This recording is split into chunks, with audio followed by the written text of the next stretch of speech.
Pour réaliser un publipostage, je me place sous Word et j'ouvre le courrier que je souhaite fusionner. Ici, je vais envoyer un courrier à une liste de destinataires que j'ai au préalable enregistré dans un fichier Excel qui se trouve ici, dans le fichier adresse pour publipostage.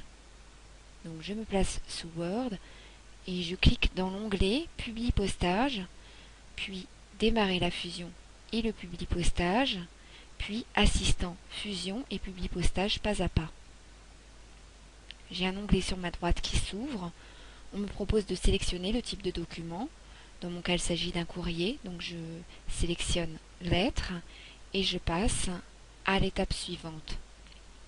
Étape suivante, sélection du document de base. On me propose soit d'utiliser un modèle, soit d'utiliser un document existant. Ici, je vais utiliser le document actuel puisque j'ai déjà préparé mon courrier. Je passe à l'étape suivante, sélection des destinataires.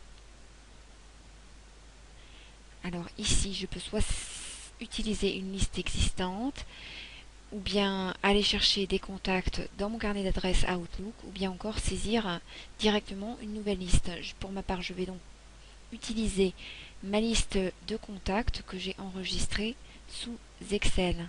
Je vais donc cliquer sur Parcourir.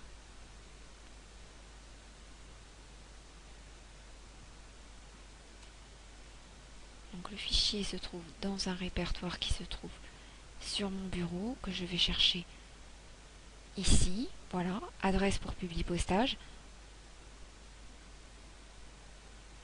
J'ai là maintenant une fenêtre qui s'ouvre et qui me propose de sélectionner la feuille du tableau Excel. Pour ma part, les adresses sont enregistrées sur la première feuille du tableau Excel. Je clique donc sur la première ligne et je clique sur OK. Ici, mes 3 adresses apparaissent. Ce sont bien les adresses que je souhaite utiliser pour faire ma fusion. Je vais donc cliquer sur OK. Je peux maintenant passer à l'étape suivante. Écriture de vos lettres. Alors, c'est ici qu'il faut vraiment faire attention pour ne pas se tromper. Donc là, j'ai un bloc qui va devenir un bloc adresse. Je vais supprimer toute cette partie. Je vais revenir bien m'aligner sur la gauche.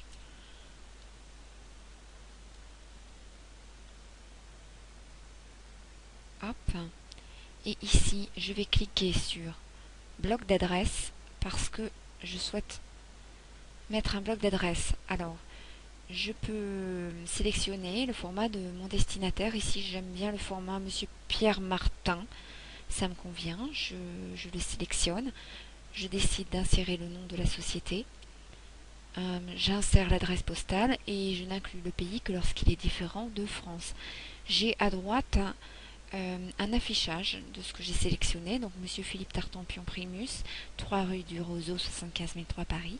Voilà, ça me convient parfaitement. Si toutefois mes champs ne correspondaient pas, je pourrais faire correspondre les champs. Dans ce cas, je pourrais rectifier. Voilà, ici, choisir...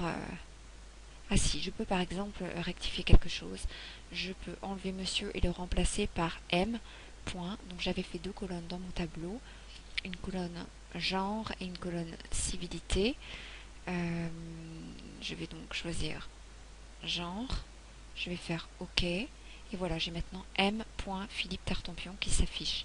C'est parfait, je fais OK. Voilà, mon bloc d'adresse est ici. Il s'est placé au bon endroit. Il est en gras. Je vais également personnaliser ma lettre dans la première ligne. Donc je vais mettre cher monsieur Tartampion par exemple. Pour cela, je vais sélectionner civilité et je vais faire insérer un champ de fusion.